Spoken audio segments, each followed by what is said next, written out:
The afternoon sun was already slipping behind the mountains when Evelyn Carter wiped the chalk dust from her hands. The little schoolhouse, usually filled with chatter and laughter, stood silent now except for the scratching of one small pencil. Tommy Higgins bent over his slate, his tongue poking out in concentration as he slowly formed each letter. "Very good, Tommy." Evelyn smiled as the boy finally finished his last word. "You're getting better every day." Tommy beamed up at her, his front teeth missing. "Ma says if I learn my letters proper, I can help read the Bible at supper time." Evelyn's heart warmed as she helped him button his coat. Outside, the wind had picked up, rattling the loose window pane near her desk. She glanced at the clock above the door. Nearly an hour passed when she usually left. "Run along now," she said, tying Tommy's scarf. "Your mother will be waiting." As the boy scampered out into the cold, Evelyn tidied the classroom. She straightened the readers on their shelf, wiped down the blackboard, and banked a fire in the pot-bellied stove. The familiar routine usually comforted her, but today a strange loneliness settled over her shoulders, like the winter chill seeping through the walls. Stepping outside, Evelyn gasped as icy wind stung her cheeks. The town's single street stood empty, the wagon wheel tracks and the snow already filling with fresh powder. She pulled her woolen shawl tighter. Old Mr. Peterson's wagon, her usual ride home, was nowhere in sight.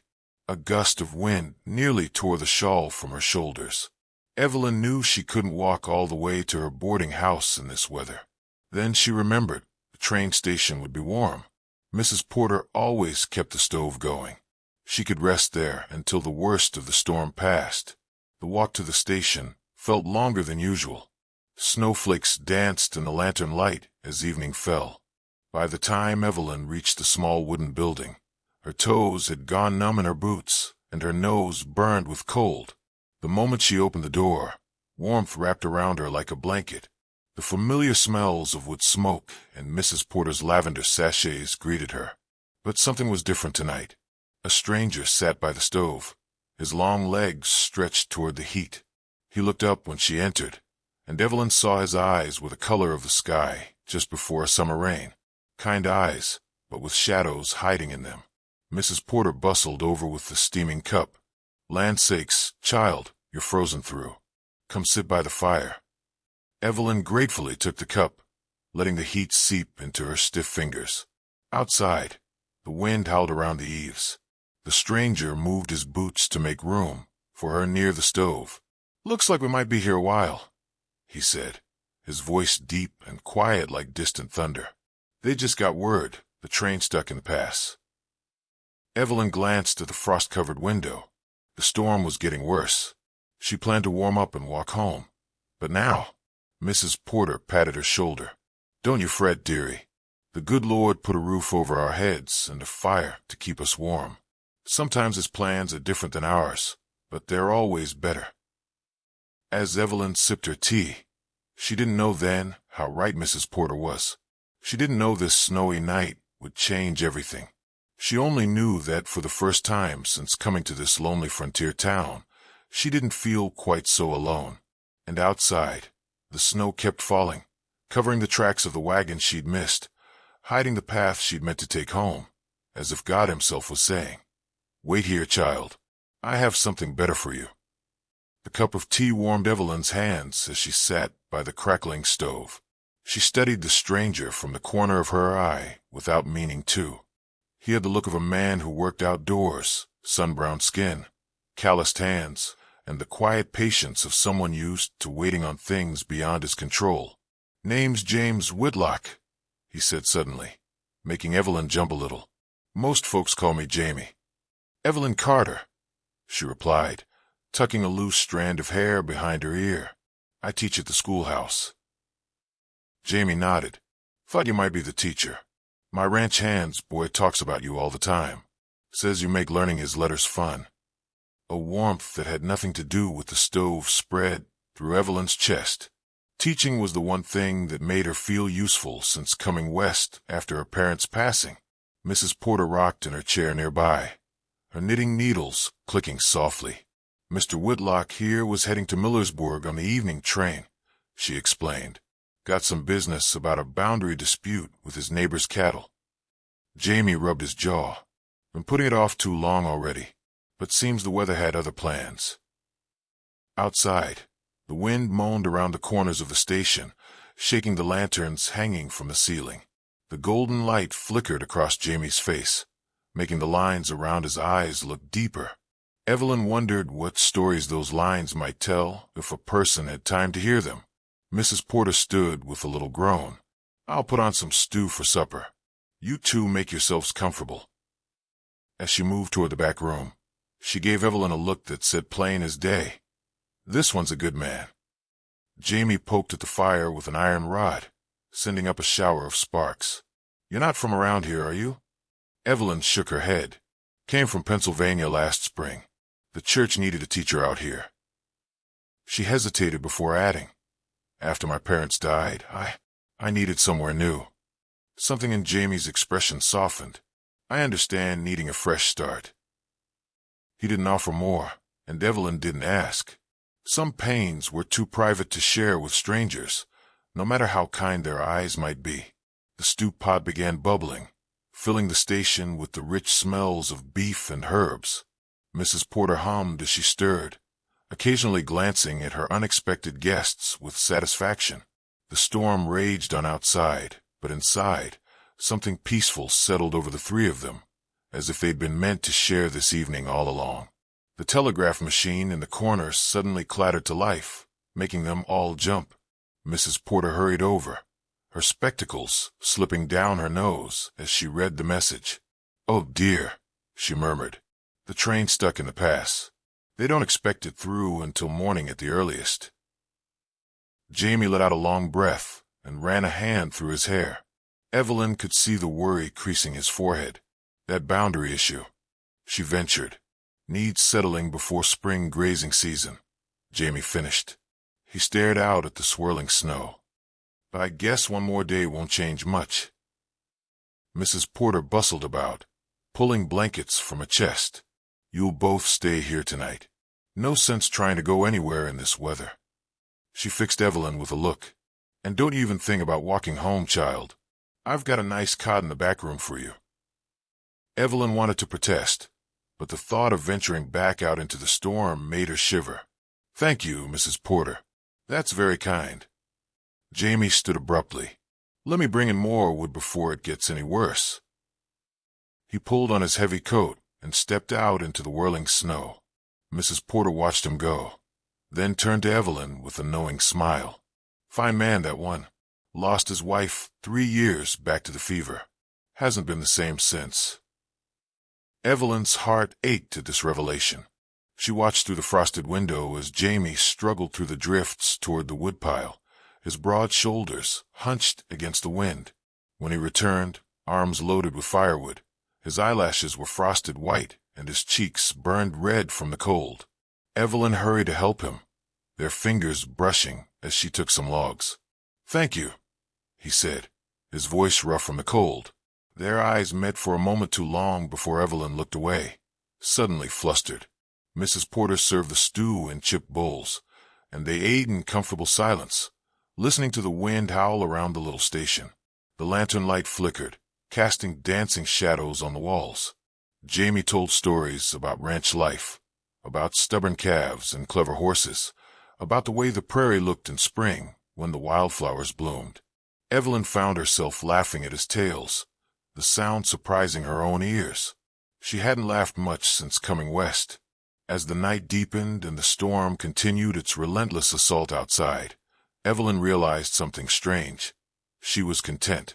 Here, in this tiny station, with this kind old woman and this sad-eyed rancher, she felt more at peace than she had in months. Mrs. Porter caught her eye and smiled, as if she knew exactly what Evelyn was thinking, as if she'd planned this whole evening herself. And outside, the snow kept falling, covering the tracks, delaying the train, as if nature itself was conspiring to keep them right where they were. The wind howled like a lonesome wolf outside the station walls as Evelyn pulled the quilt tighter around her shoulders. Mrs. Porter had insisted she take the most comfortable chair by the fire while the older woman prepared a pot of strong tea. Jamie sat on a wooden crate near the stove, his large hands wrapped around his own steaming mug. "You know," Mrs. Porter said as she settled into her rocking chair, "this reminds me of the winter of '68. Snowed so hard the trains didn't run for 9 days straight." Her needles clicked rhythmically as she worked on a woolen sock. "My Henry and I were newlyweds then, stuck in this very station with 12 other souls." Evelyn leaned forward. "What did you do all that time?" The old woman's eyes twinkled. "We told stories, shared our food, played checkers with bottle caps when we ran out of pieces." She nodded toward a dusty checkerboard on a high shelf. "Still got that old board somewhere. By the time the trains ran again, we'd made friends for life." Jamie rubbed his chin thoughtfully. "Reminds me of a story my grandpa used to tell. Back when he first came west, he got snowed in at a trading post for nearly a month with a group of strangers. Said by springtime, those strangers had become family." Evelyn studied the firelight dancing across Jamie's face. "Do you have much family left?" The question slipped out before she could stop it. His shoulders tensed slightly. "Just my younger sister back in Kansas. Parents are gone. And my wife." His voice trailed off as he stared into the flames. Mrs. Porter's knitting needles paused. "Sarah was a fine woman. Always brought me jars of plum jam when she came through the station." Evelyn's heart ached at the sorrow in Jamie's eyes. She knew that look, had seen it in her own reflection too many mornings. "I lost my parents to influenza last year," she said softly. "Sometimes it still doesn't feel real." Jamie met her gaze, and in that moment, something wordless passed between them, an understanding that needed no explanation. Mrs. Porter broke the silence by setting aside her knitting. "You know what we need? Music." She moved to an old trunk in the corner and lifted out a worn fiddle case. "Henry played beautifully. Never could bring myself to get rid of this." To everyone's surprise, Jamie stood and took the fiddle gently. "Mama taught me a little." He tuned the strings carefully, then began to play a slow, mournful melody that made Evelyn's throat tighten. As the music filled the small station, the storm outside seemed to fade away. Evelyn closed her eyes and let the notes wash over her, imagining Jamie as a boy learning this tune at his mother's knee. When the last note faded, the silence fell deeper somehow. "That was beautiful," Evelyn whispered. Jamie's cheeks colored slightly as he handed the fiddle back to Mrs. Porter. "Been a long time since I played." The older woman wiped her eyes discreetly. Henry would be glad to hear it played again. Outside, the wind rattled the shutters, but inside, the warmth of shared stories and music had knit the three of them together in a way Evelyn couldn't explain. She glanced at Jamie and found him watching her with an expression she couldn't quite name. Morning light filtered weakly through the snow-caked windows when Evelyn awoke. She blinked, momentarily confused by the unfamiliar cot beneath her, before remembering the storm. Mrs. Porter already bustled about the station, the smell of coffee and frying ham filling the air. Evelyn quickly straightened her dress and repinned her hair. Stepping into the main room, she found Jamie at the stove, adding wood to the fire. He turned at the sound of her footsteps. "Morning," he said, his voice still rough with sleep. "Mrs. Porter says the snow's nearly 2 feet deep out there." Evelyn peered out the window.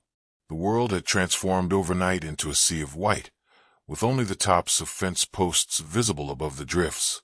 "I've never seen so much snow." Mrs. Porter set a plate of ham and eggs on the table. "Eat up, both of you. We've got a long day ahead with nothing but time to fill." After breakfast, Jamie insisted on shoveling a path to the outhouse and checking on the stations with supply. Evelyn helped Mrs. Porter wash dishes, their hands dipping into the same basin of warm water. "You're good with him," the older woman remarked casually as she dried a plate. Evelyn nearly dropped the cup she was washing. We only just met yesterday." Mrs. Porter chuckled. "Sometimes the Lord works fast when he's got plans." Before Evelyn could respond, the door banged open and Jamie stomped in, covered in snow. "Paths are clear," he announced, shaking snow from his coat. "But the telegraph lines are down. No word on when the train might come through. Evelyn handed him a towel. "You're frozen through." Without thinking, she reached up to brush snow from his hair, then froze when she realized what she'd done. Jamie's eyes locked onto hers, and for a breathless moment, neither of them moved. Then Mrs. Porter deliberately clattered a pan into the sink, making them both jump. "I was thinking," the older woman said brightly, "we could make some biscuits for lunch. Evelyn, would you mind fetching the flour from the pantry?" Flustered, Evelyn hurried to the small pantry. As she measured out flour, she pressed her cool hands to her warm cheeks. What had come over her? She barely knew this man. Yet when she returned to the main room and saw Jamie carefully kneading dough under Mrs. Porter's instruction, his large hands surprisingly gentle with the fragile mixture, something fluttered in her chest. The day passed slowly but pleasantly. They played checkers with buttons for pieces. Mrs. Porter taught them an old card game her husband had loved. Jamie shared more stories about life on the ranch, his voice growing animated as he described the spring calving season.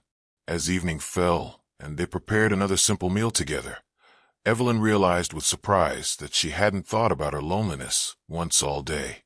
The empty places inside her didn't feel quite so hollow when Jamie smiled at something she said, or when Mrs. Porter patted her hand affectionately.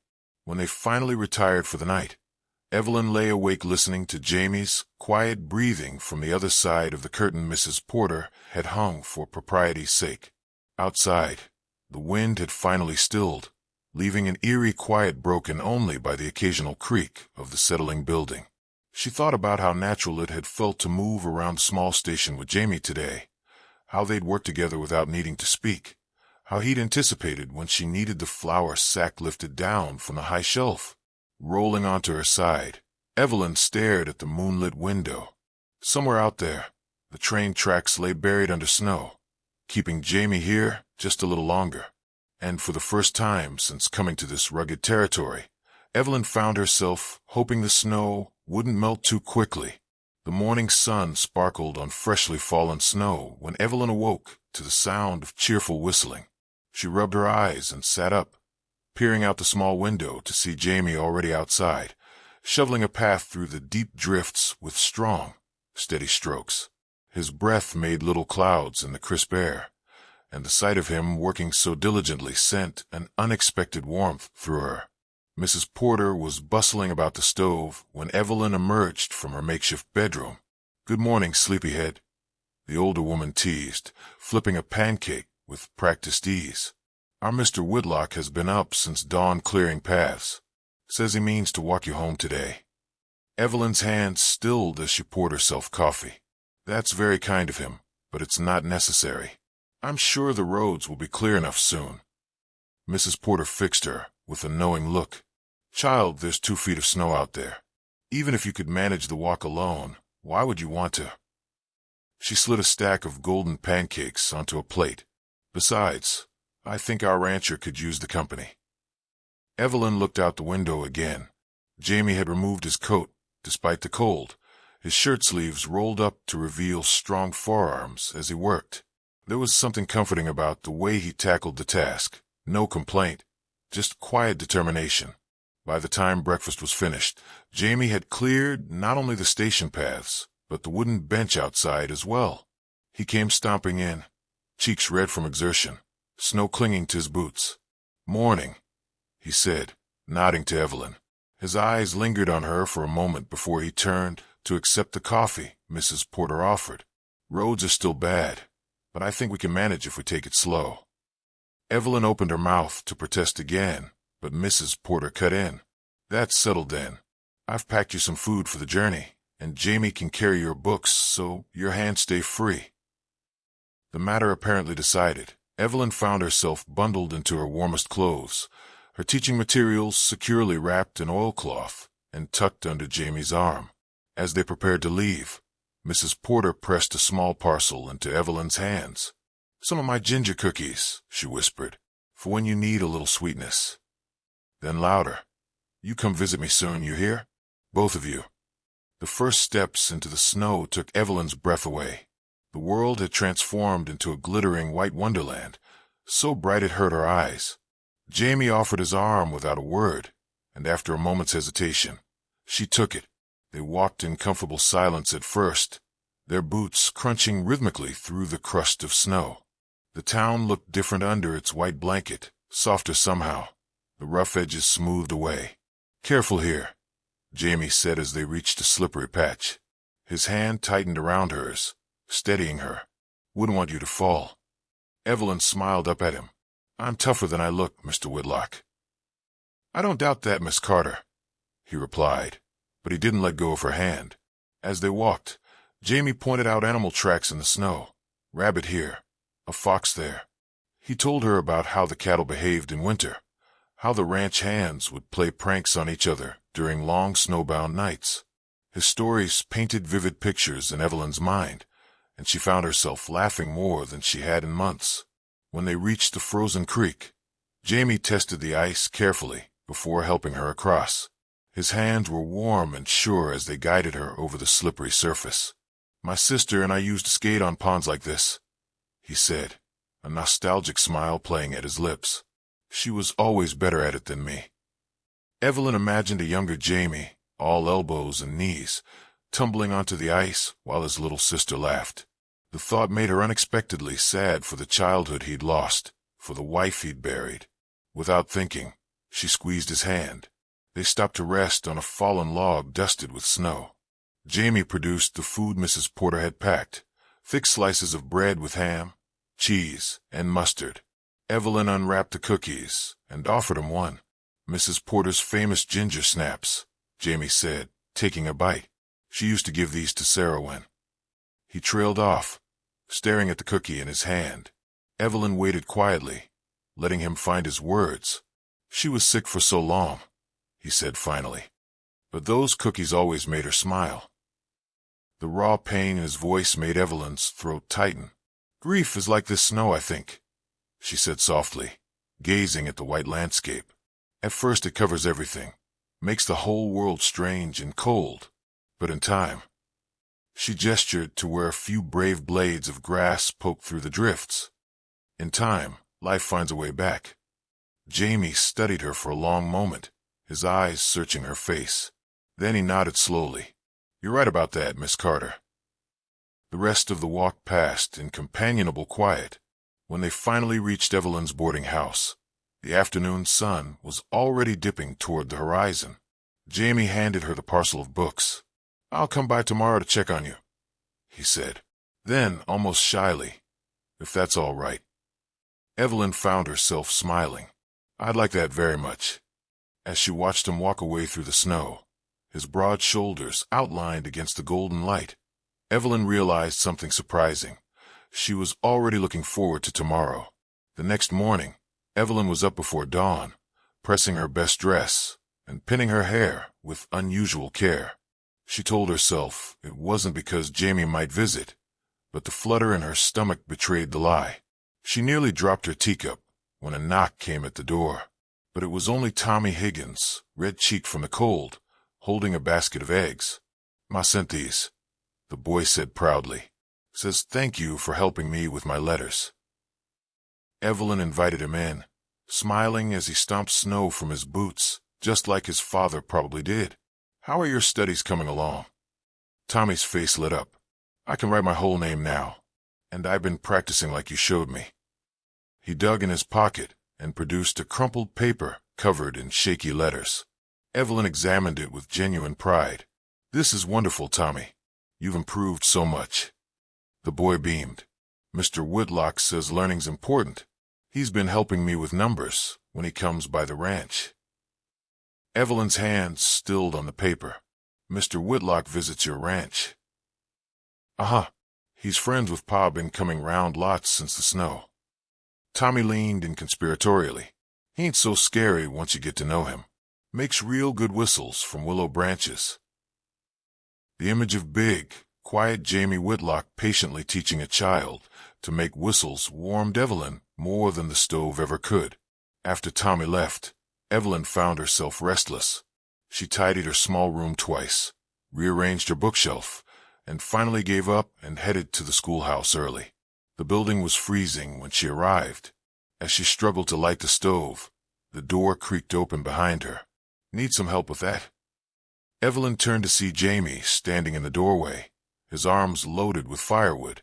Snow dusted his shoulders and clung to his boots. Yes, thank you," she managed, suddenly self-conscious about her windswept hair and work-worn dress. Jamie set to work with quiet efficiency, stacking the wood just so, coaxing the fire to life with practiced hands. "Thought you might need some extra today," he said, nodding toward the pile he'd brought. "Cold snap's not over yet." Evelyn watched the flames catch and grow. "Tommy Higgins came by this morning. He told me you've been helping him with arithmetic." Jamie's ears turned pink. The boy's quick. Just needs someone to show him the way. He stood, brushing with chips from his hands. "Actually, I was wondering, the school roof looks like it could use some repairs before spring rains come. If you don't mind the company, I could work on that while you teach." Evelyn's heart did a funny little leap. "I wouldn't want to take you away from your ranch. Got a good foreman handling things while I'm delayed." He met her eyes. "Truth is, Miss Carter, I find I'm in no particular hurry to leave just yet." The unspoken meaning behind his words sent warmth flooding through Evelyn's chest.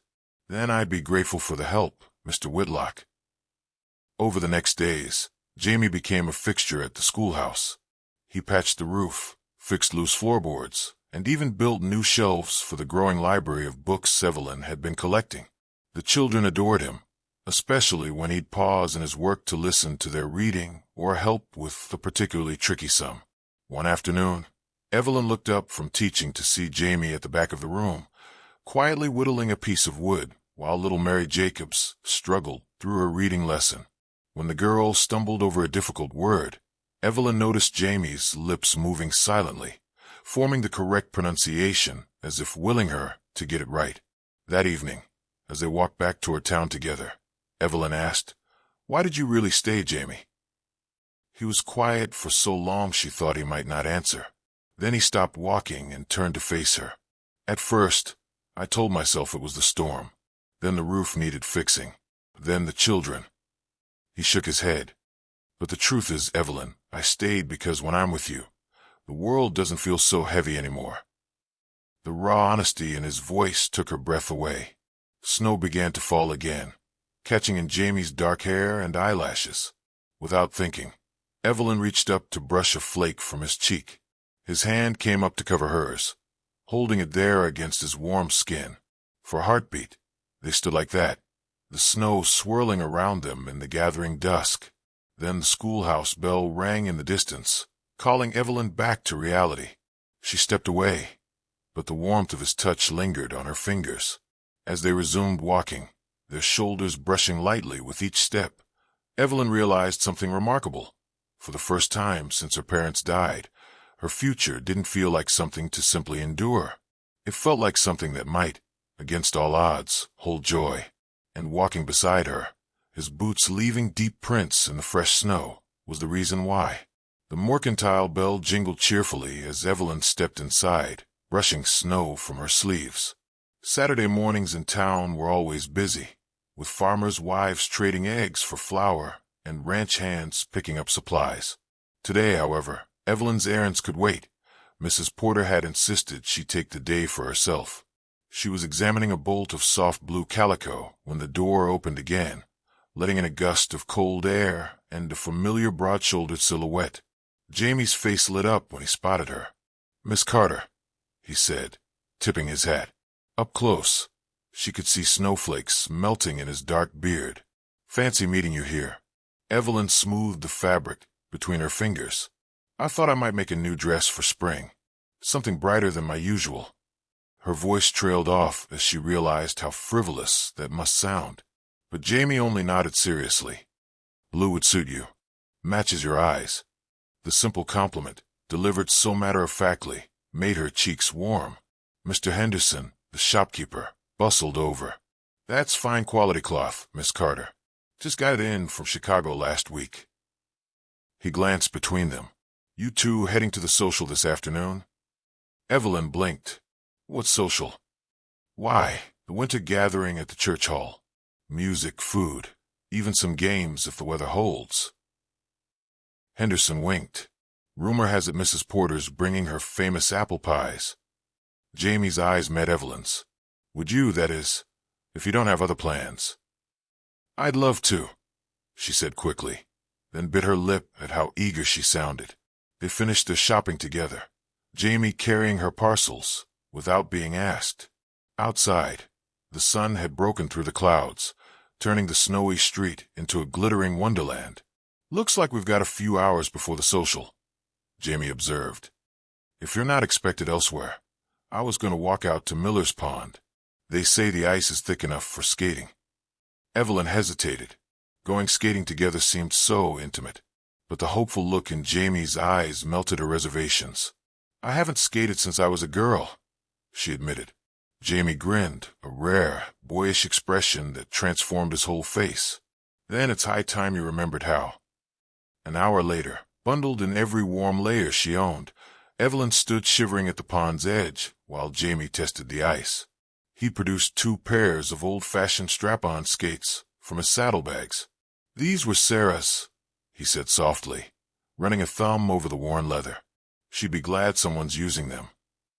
The tenderness in his voice squeezed Evelyn's heart. She reached out, briefly covering his hand with hers. Thank you for sharing them with me.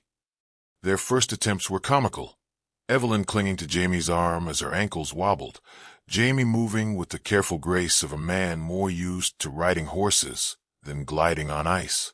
But soon they found their rhythm, skating slow circles around the pond as winter sunlight danced on the ice. You're a natural, Jamie said when Evelyn managed a shaky turn without falling. She laughed, breath puffing white in the cold air. Liar, but kind of you to say so. As the afternoon wore on, their movements grew more confident. Jamie showed her how to skate backward, his large hands warm and steady around hers. Evelyn's nose and cheeks burned with cold, but she couldn't remember the last time she'd felt so light, so free. When they finally stopped to rest on a fallen log, Jamie produced a thermos of sweet cider from his bag. They passed it back and forth, shoulders brushing, watching the sunlight fade from gold to pink across the ice. You're different here, Evelyn observed without thinking. Jamie tilted his head. How so? At the schoolhouse, you're so serious.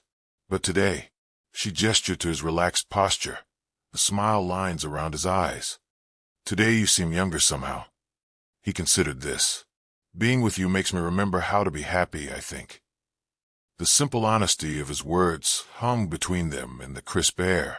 Evelyn's throat tightened. She wanted to tell him he made her feel safe, seen, that in his quiet presence, the hollow ache of loneliness had begun to fade, but the words stuck in her throat. Instead, she reached for his hand. We should head back. The social will be starting soon. Jamie's fingers closed around hers, warm and strong. Then by all means, Miss Carter. Shall we? As they walked back to town, the setting sun painting the snow in shades of rose and lavender, Evelyn realized with quiet wonder that this unplanned day had become the happiest she could remember in years. The church hall glowed with lantern light and buzzed with laughter as Evelyn and Jamie arrived. Mrs. Porter spotted them immediately, waving them over to where she presided over a table laden with pies. Well, don't you two look like you've been enjoying the weather, she said, eyes twinkling as she took in their wind-tousled hair and rosy cheeks. Evelyn smoothed her skirts self-consciously. We went skating at Miller's Pond. Did you now? Mrs. Porter's knowing smile made Evelyn's ears burn. Jamie, why don't you fetch us some cider while I steal Evelyn for a moment? Once Jamie was out of earshot, the older woman leaned close. He's a good man, that one. Been through more pain than any person should bear. She patted Evelyn's hand. But I think you're helping him heal, just like he's helping you. Evelyn watched Jamie across the crowded room, his tall frame easy to spot even in the throng. He was talking politely with the Miller twins, but his eyes kept drifting back to her. I don't know what this is, Evelyn admitted softly. Everything's happened so fast. Mrs. Porter chuckled. Child, when the good Lord decides two souls belong together, he doesn't consult our calendars. She pressed a slice of apple pie into Evelyn's hands. "Now eat this before it gets cold." The evening passed in a blur of music and laughter. Jamie proved surprisingly light on his feet during the square dancing, his large hands gentle but sure as he guided Evelyn through the steps. During a waltz, his palm warm against her back, Evelyn found herself relaxing into his lead until they moved as one. When the musicians took a break, Jamie led her out to the church porch where it was quieter. The winter stars blazed overhead, brighter out here away from the lanterns. "You're quiet tonight," he observed, leaning against the railing beside her. Evelyn watched their breath mingle in the cold air, just thinking about how strange life can be. "If I hadn't stayed late to help Tommy that day, if the snow hadn't come, if the train had been on time," Jamie continued softly, "I'd have been gone before we ever really met." They stood in silence for a moment, both contemplating the fragile threads of chance that had brought them together. Jamie turned to face her fully. "Evelyn, I need to tell you something." His voice was rough with emotion. "When I came to town that day, I was running away. From the ranch, from the memories, from life itself, if I'm honest." The confession hung between them. Evelyn reached for his hand without thinking, feeling the calluses and scars that spoke of years of hard work. Jamie looked down at their joined hands. "Then I got stuck in that station with you, and suddenly I wanted to stay. Not just for a day or a week, but maybe," he swallowed hard, "maybe for good." Evelyn's heart pounded so loudly she was certain he must hear it. "What about your ranch? Your life in Millersburg?" "That's just land and cattle. This," he gestured between them, "this feels like coming home." Tears pricked Evelyn's eyes. She thought of her parents, of the lonely months after their passing, of the way Jamie had quietly filled the empty spaces in her life without her even noticing. Inside, the musician struck up a new tune, a slow, sweet waltz. Jamie held out his hand. "May I have this dance, Miss Carter?" There on the snowy porch, beneath a sky full of stars, Evelyn stepped into his arms. They moved together without music, Jamie humming the melody softly against her hair. As the song ended, Evelyn leaned back to look up at him. "Do you believe things happen for a reason, Jamie?" He brushed a snowflake from her cheek, his touch feather-light. "I believe God brought us together when we both needed it most. The rest," he smiled, "the rest we'll figure out as we go." And standing there in the circle of his arms, Evelyn realized she didn't need all the answers. Not yet. Some truths revealed themselves in their own time, just like love, just like healing, just like the slow, sure turning of the seasons. The morning dawned clear and bright, the kind of winter day that made the snow sparkle like a million diamonds scattered across the earth. Evelyn stood at her boarding house window, watching her breath fog the glass as she waited. Today was the day the train would finally come through, the train Jamie had been waiting for all those weeks ago. Her heart twisted at the thought. The snow had melted, the tracks were clear, and there was nothing left to keep him in town. Nothing except a knock at her door startled her from her thoughts. Mrs. Porter stood on the doorstep, her cheeks pink from the cold, holding a small basket. "I brought you some muffins," she said, bustling inside without waiting for an invitation. "Figured you might need something to settle your nerves today." Evelyn accepted the basket with trembling hands. "Is the train really coming?" Mrs. Porter nodded, her kind eyes studying Evelyn's face. "Telegrapher confirmed it'll be here by noon." She reached into her pocket and pulled out a folded piece of paper. "Jamie asked me to give you this." Evelyn's fingers shook as she unfolded the note. In Jamie's careful handwriting, it read, "Meet me at the station at 11. There's something I need to ask you." The morning passed in a blur. Evelyn changed dresses 3 times before settling on her favorite blue one, the same color Jamie had admired at the mercantile. She pinned up her hair, then took it down, then pinned it up again. Her stomach fluttered like a caged bird as she watched the clock creep toward 11. When she finally stepped onto the station platform, the crisp air biting at her cheeks, Jamie was already there. He stood tall and straight in his traveling coat, his boots polished, his hat in his hands. The sight of him took Evelyn's breath away. "You came," he said softly as she approached. "Of course I came." Evelyn's voice barely rose above a whisper. Around them, the station buzzed with activity, porters loading luggage, families saying goodbye, the station master checking his pocket watch. But to Evelyn, the world had narrowed to just Jamie's face, the way his eyes searched hers, as if memorizing every detail. The distant whistle of the train sounded, growing louder by the second. Jamie didn't flinch, didn't turn toward the sound. He simply reached into his coat pocket and pulled out a folded piece of paper. "This is my ticket to Millersburg," he said, holding it up. Then, with deliberate slowness, he tore it in half. Evelyn gasped. "Jamie, what?" "I don't need it," he said, his voice steady and sure. "I've spent weeks trying to figure out why God kept me here when I was so determined to leave. And then I realized it wasn't about the storm or the train or any of that." He took a step closer. "It was about you, Evelyn. It's always been about you." The train roared into the station then, brakes screeching, steam billowing around them like a cloud. Passengers began boarding, but neither Jamie nor Evelyn moved. "My ranch can wait," he continued, raising his voice over the noise. "My business can wait. But this," he reached for her hands, "this can't wait another day. I love you, Evelyn Carter. With all my heart and soul, I love you." Tears streamed down Evelyn's cheeks as the train whistle blew its final call. In that moment, she understood what Mrs. Porter had known all along, that some delays weren't accidents at all, but divine appointments. "I love you too," she whispered, then louder as the train began to pull away. "I love you too, Jamie Whitlock." He swept her into his arms then, spinning her around as the last carriage disappeared down the tracks. Around them, the small crowd that had gathered burst into applause, Mrs. Porter dabbing at her eyes, Tommy Higgins jumping up and down with excitement, even the stern station master smiling behind his mustache. As Jamie set her gently back on her feet, Evelyn realized something wonderful. This wasn't an ending at all. It was the beginning of everything. 1 year later, on the first anniversary of the day they met, Evelyn stood on that same train platform, now as Mrs. James Whitlock. The school children had made paper snowflakes to decorate the station, and Mrs. Porter had outdone herself with a 3-tiered cake. As Jamie wrapped his arms around her from behind, resting his chin on her shoulder, Evelyn smiled.